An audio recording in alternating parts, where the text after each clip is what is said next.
Good morning to everyone. Okay ba itong aking microphone? Parang feeling Michael Jackson yata. Microphone ito. Kasama ko today si Joy at ang aming paboritong daughter, si MJ, kasi nag-iisang daughter. Tuwang-tuwa kami sa araw na ito na we can visit with you, worship with you once again. No, last year we barely got to visit with you, worship with you. Kami ni Joy merong mga hinarap na mga medical issues, but by God's grace na ano ba yun? Nalampasan, napagtagumpayan yung mga medical challenges na yon, and we do praise God for giving us this wonderful opportunity to worship with you once again. Next month na pala yung inyong first anniversary, isang taong ka na. Praise God. And Lord willing, we really hope to celebrate with you next month in your first ever church anniversary. This morning, we will look into 2 Chronicles chapter 34, as we have read the passage earlier, renewing our love covenant with the Lord. When we sang yung just a little, or just a closer walk with Thee kanina, first time kong nakanta uli yan after many years, in a worship service. And that hymn somehow encapsulates God's message for us this morning. Renewing our love covenant with the Lord. As we begin the new year, well, January is almost over, pero Chinese New Year naman next month pa kaya okay pa rin ito, no? We are beginning the new year. It would be wise for us to make a spiritual inventory of our lives. What is the state of our walk with God? Kaya magandang kinakanta yung just a closer walk with Thee. What is the temperature of our spiritual passion? 9 degrees ba, kagaya sa Baguio? Beginning the new year presents us with this timely occasion to reignite our intimate fellowship with God. Kaya opportune timing for us to make this spiritual inventory of our lives at this time. With the life of King Josiah as the backdrop, we will discover from 2 Chronicles chapter 34, specifically dun sa passage na binasa natin kanina, how we can go about renewing our love covenant with the Lord. Renewing our love covenant with the Lord. How can we go about that? So we look at the life of King Josiah at the age of 8. Makikita natin sa verse 1, Josiah was 8 years old when he began to reign. 8 years old pa lang. And he reigned 31 years in Jerusalem, the capital of Judah, the southern kingdom. And he did what was right in the eyes of the Lord and walked in the ways of David, his father. Well, his forefather, si David. And he did not turn aside to the right hand or to the left. That is the legacy of King Josiah. Now, at age 16, so verse 3, in the 8th year of his reign, so 16 years old na siya rito. Medyo tumanda na, no? While he was yet a boy, kasi 16 pa lang he began to seek the God of David, his father.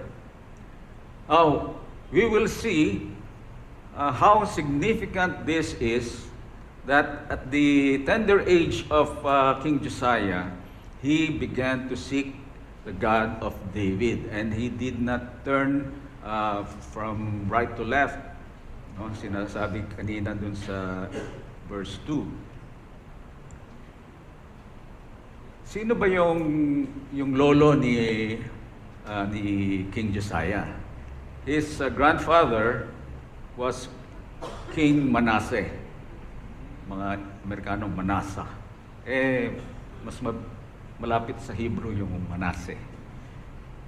King Manasseh, one of the most evil and idolatrous and corrupt, hindi contractor but king of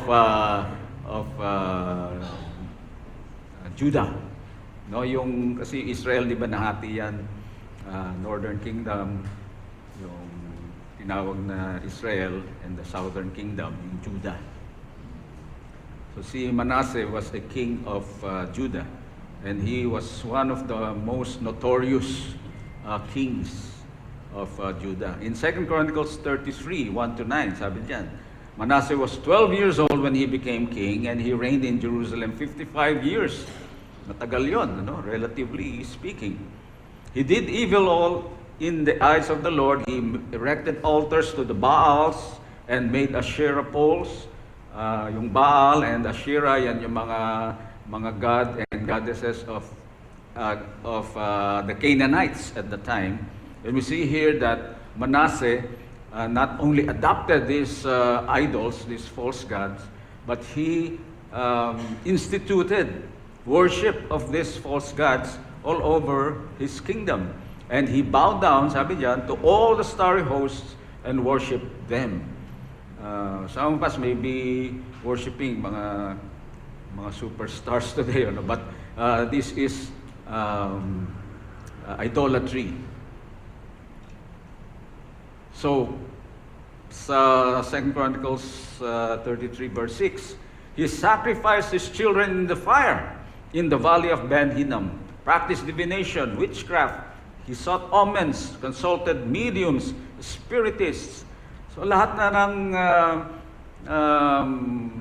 hindi katanggap-tanggap sa Diyos ay pinangunahan ni King Manasseh in his kingdom.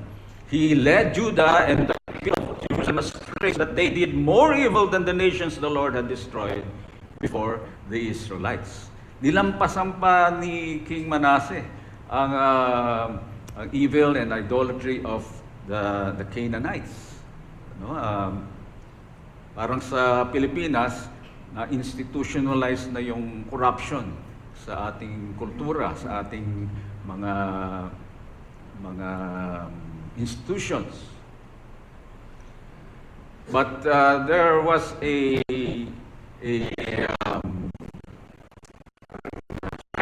moment na Manasseh of his ways, but his turning back to God was too late for his kingdom to transform, get up, obeying God's command. And then Proverbs 33 verse 12, he sought the favor of the Lord, humbled himself before the God of his ancestors.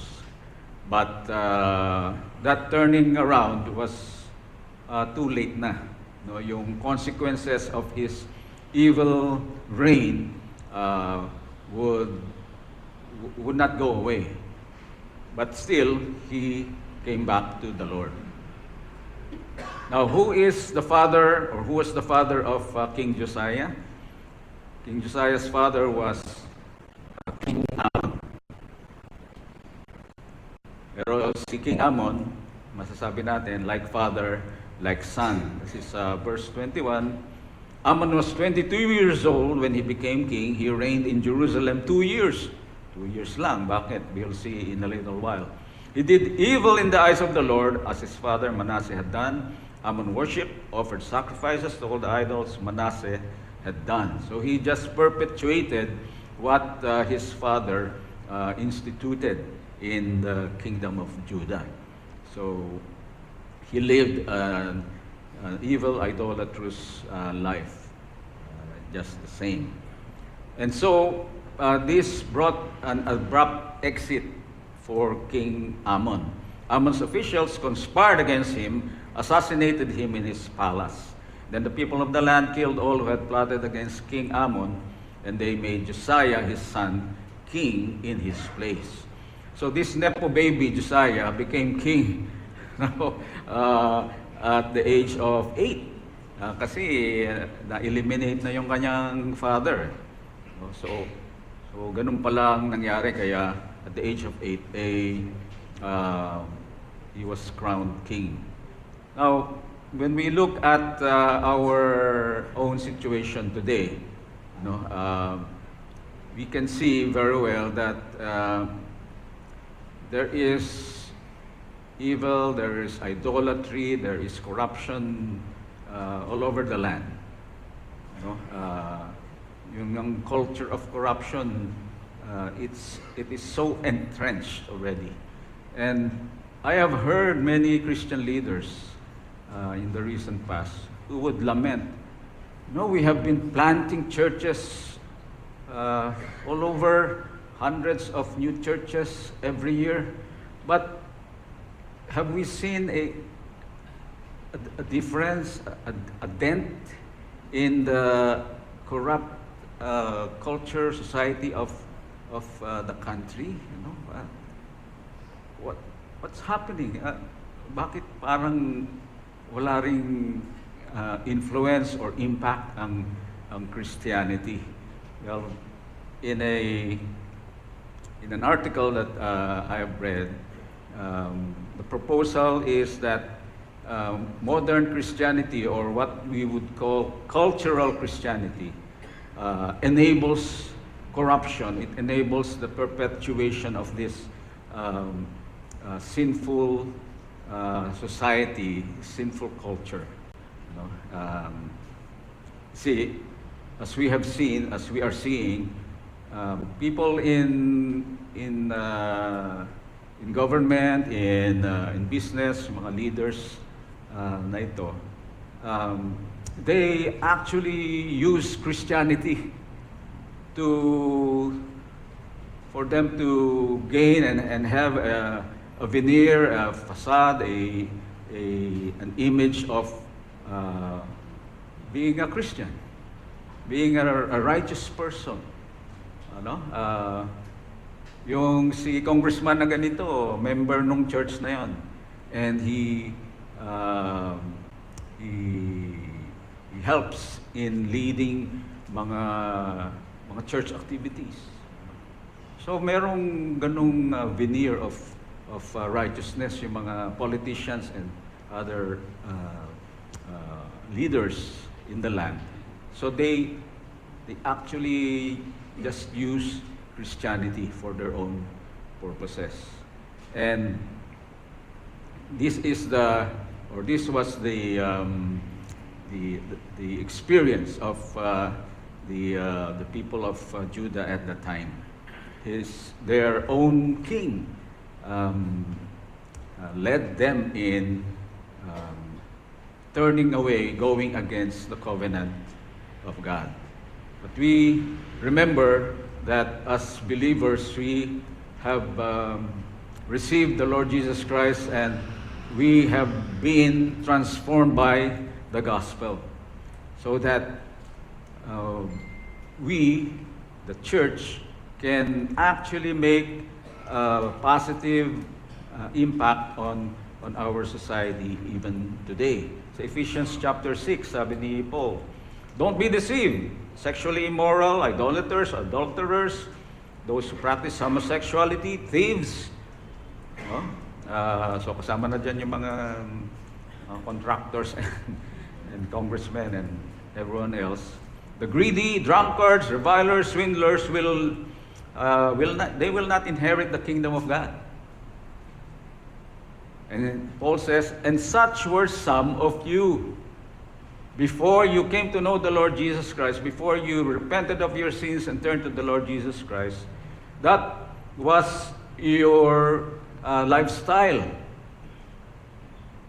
Such were some of you.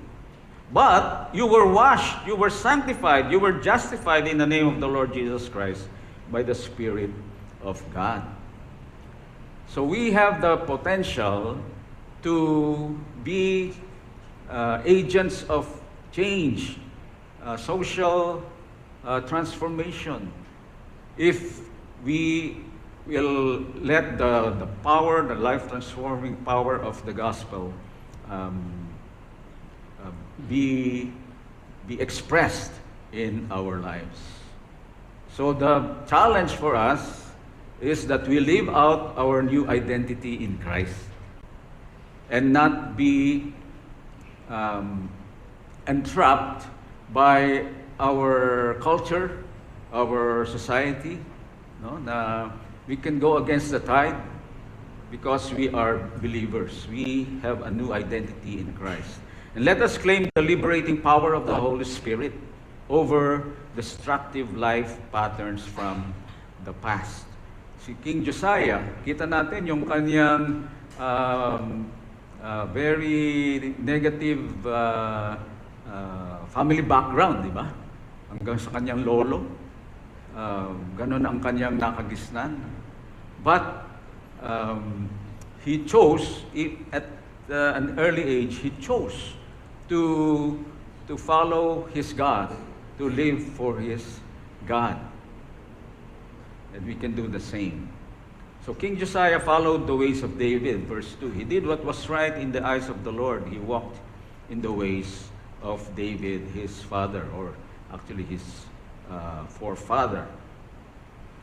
Now, the young king apparently was nurtured by a godly mother and maternal grandfather. So 2 Kings 22, verse 1, Josiah, his mother's name was Jedida, meaning beloved. And his maternal grandfather was Adaiah. And Adaiah means the Lord has adorned, or he is a witness of the Lord. So apparently, meron namang positive spiritual influence ang yung mother and grandfather of King Josiah. And probably there was at least one righteous advisor doon sa kanyang council, when he was crowned king, na righteous and godly and one who followed Yahweh. And that must have been a positive influence upon the young king. Now, at age 20 years old na si King Josiah, in the 12th year, he began to purge Judah and Jerusalem of the high places, the Asherim, the carved metal images. In short, King Josiah, at the young age of 20, started a comprehensive reform in his kingdom. No, he personally led in destroying the shrines, the worship centers of these false gods that his grandfather, his father instituted and perpetuated in the past. He began to purge his kingdom of idolatry. Yan ang kanyang ginawa. And we remember, again, in our case today, that we can initiate spiritual transformation or even reformation sa ating social circles because of the life-transforming power of the gospel. Our spiritual state has been transformed by the gospel from being spiritually dead to being spiritually alive in Christ now. Our eternal state was transformed from eternal separation because of sin to eternal placement. Meron tayong place in heaven. Our present state, meron ding transformation na ginagawa ang gospel dito.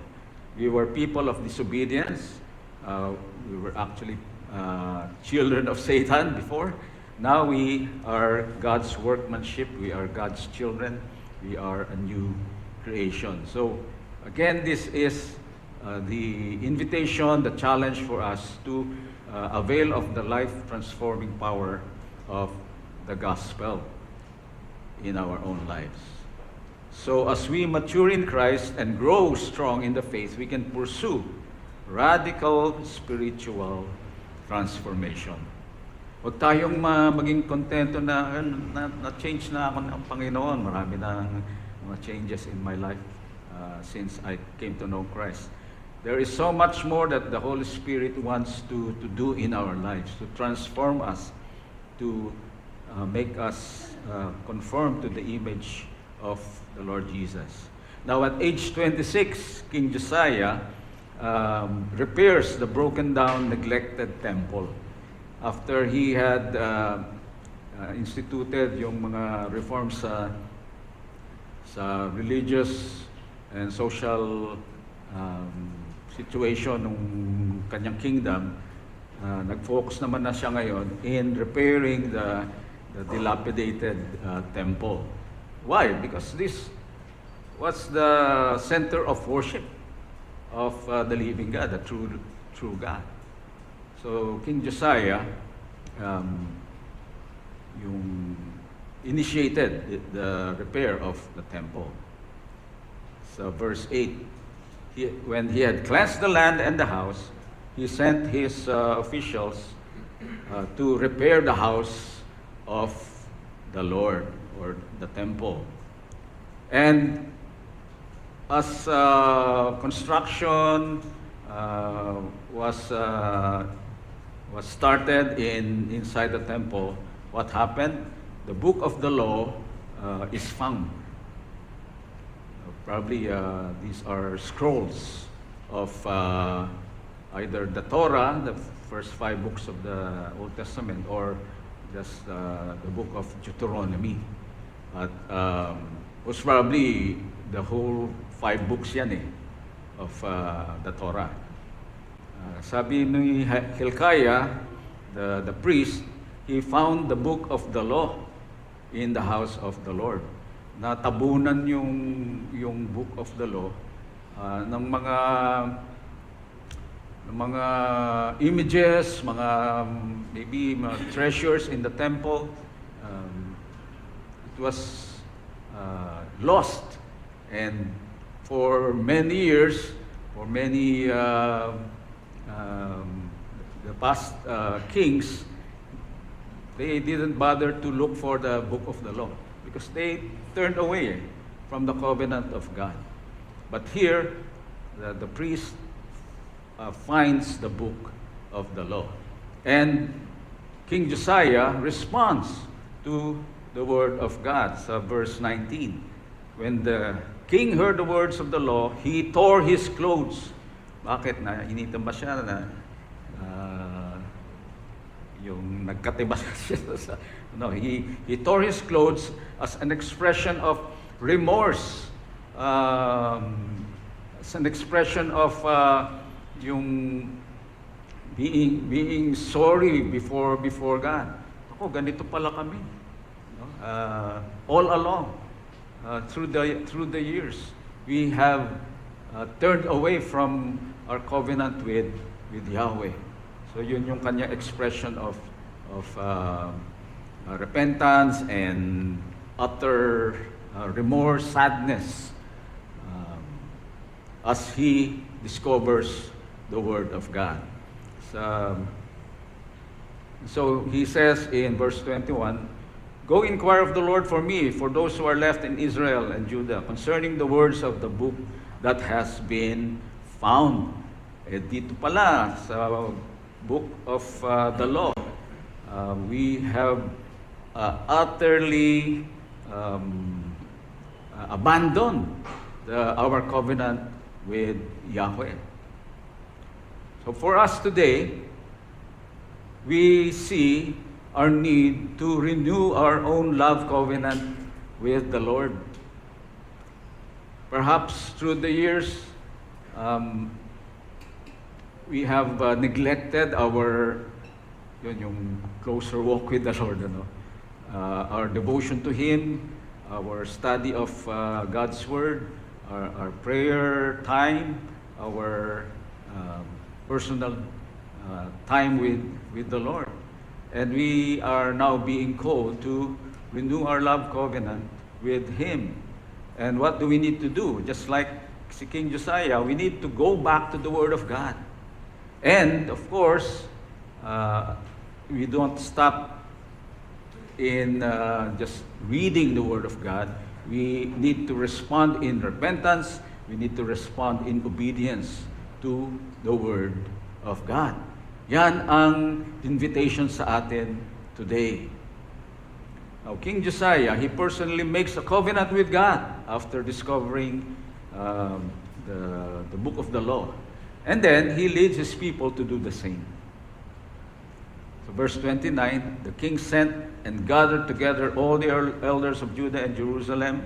And verse 30, the king went up to the house of the Lord with all the men of Judah, all the inhabitants of Jerusalem, all the people, and he read in their hearing all the words of the book of the covenant that had been found in the house of the Lord. The king himself read scripture for all the people to hear.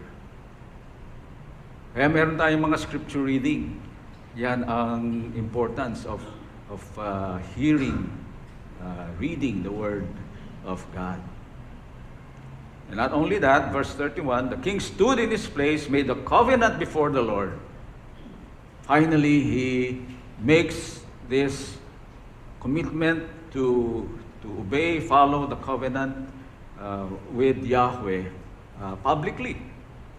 For him to walk after the Lord, keep his covenants, all his heart, all his soul, perform the words of the covenant.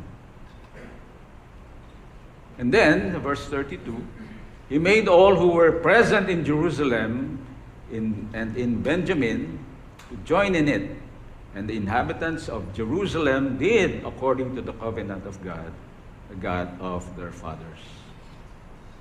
So this righteous king not only made a personal commitment to follow the living God, he led his people to make the same commitment to their covenant with God.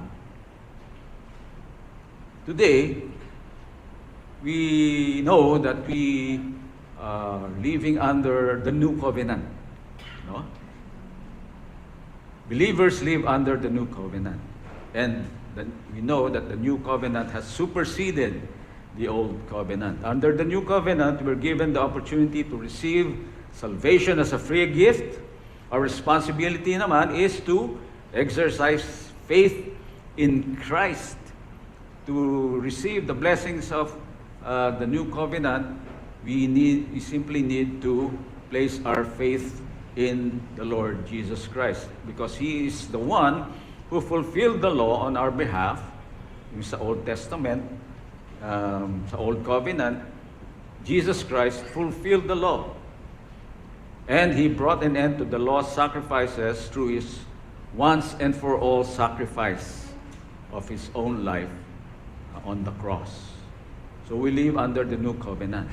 But the new covenant still includes or involves yung sinasabi sa Deuteronomy 6 verse 5, that we are to love the Lord our God with all our hearts, all our souls, and all our mind. Ganun pa rin ang crucial, most essential component of our covenant with God today under the new covenant. We are to love the Lord our God with our whole being.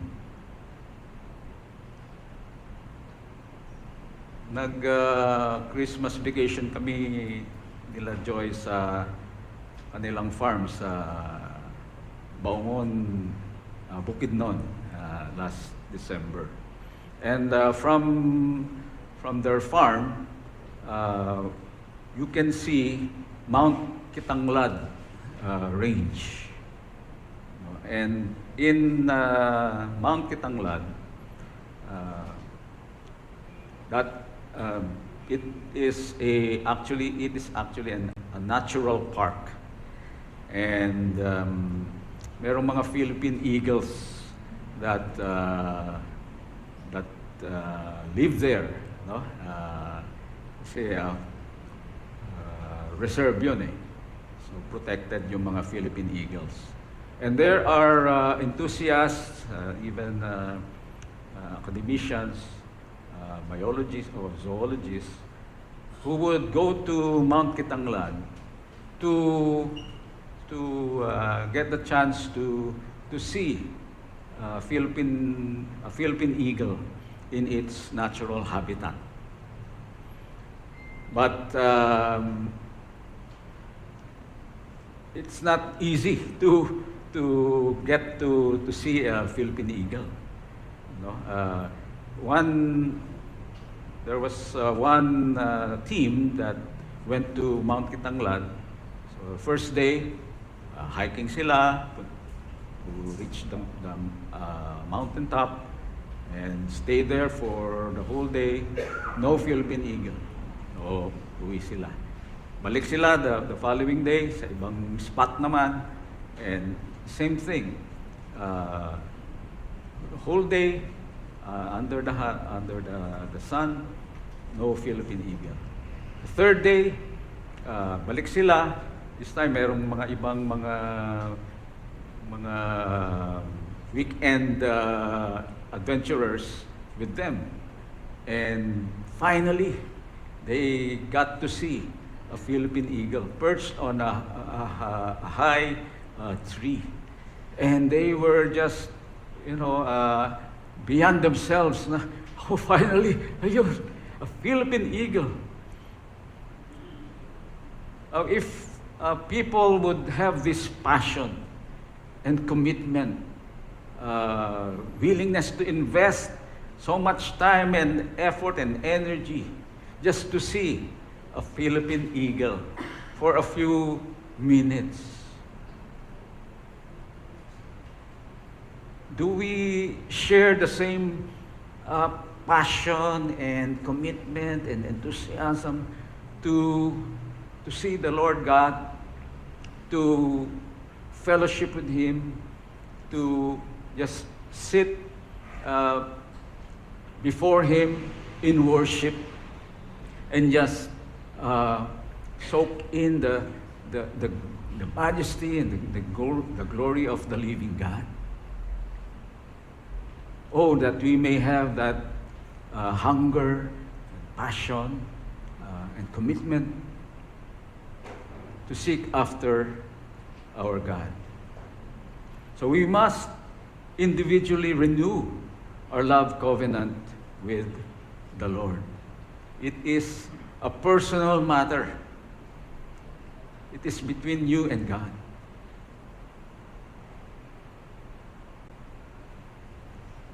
Kaya when I was preparing for this message, ako yung unang kinoconvict ng Panginoon. How about you, Romel? You're going to give a message about renewing your love covenant with me. But how about you? How about you, Romel? As a senior, I get to wake up early, and confession. First thing that I would scroll sa tablet,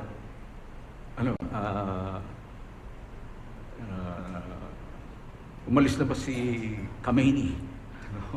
Punta na ba ng Russia? Has the Islamic Republic fallen already? Or has the U.S. attacked Iran already? Yung pa ang una kong hahanapin.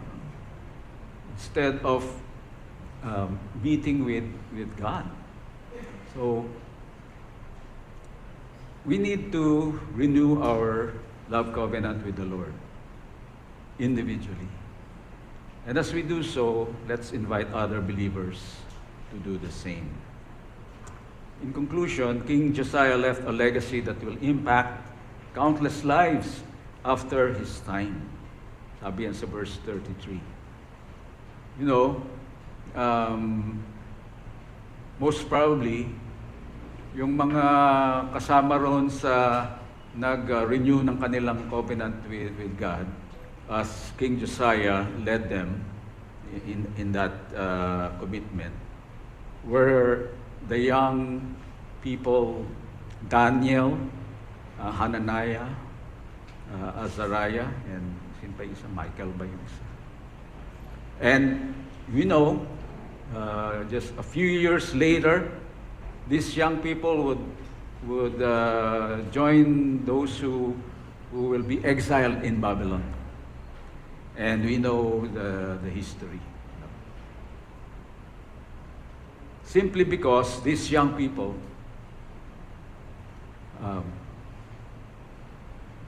got to renew their love covenant with the living God through the leadership initiation of King Josiah. So, ganito rin ang maaari nating maging impact on other people, especially the younger generation. We can leave a legacy that will impact countless lives after our own time. So the question is, what's the temperature of our spiritual passion, our devotion to the Lord? Have we lost our first love? Remember sa Revelation 2, sabi ng Panginoon, I know your works, your toil. I know you are enduring patiently, bearing up for my name's sake, and you have not grown weary. But I have this against you. Sabi ng Panginoon this at church. You have abandoned the love you had at first. Oh, you're so busy with church and many good things are happening here and there. But you have lost your first love. Sa Revelation chapter 3, verses 15 and 16. Tatanong sa atin, has our devotion to the Lord grown cold? Sabi ng Panginoon, I know your works, you're neither cold nor hot. Would that you were either cold or hot. So because you are lukewarm, neither hot nor cold, I will spit you out of my mouth. Ganun kagrabe ang judgment ng Panginoon sa mga lukewarm believers. And so let us consider obeying what Romans 12:11 commands us. Do not let your zeal subside. Keep your spiritual fervor serving the Lord. Keep your spiritual fervor. It literally means yung keep the water boiling. Baka yung spiritual passion natin nanlamig na. So let this be the challenge before us that we need to respond to individually, personally. Do not let your zeal subside. Keep your spiritual fervor serving the Lord. As the worship team comes to lead us in a response song, let us make our personal commitment to the Lord, our personal decision from the message that we have received.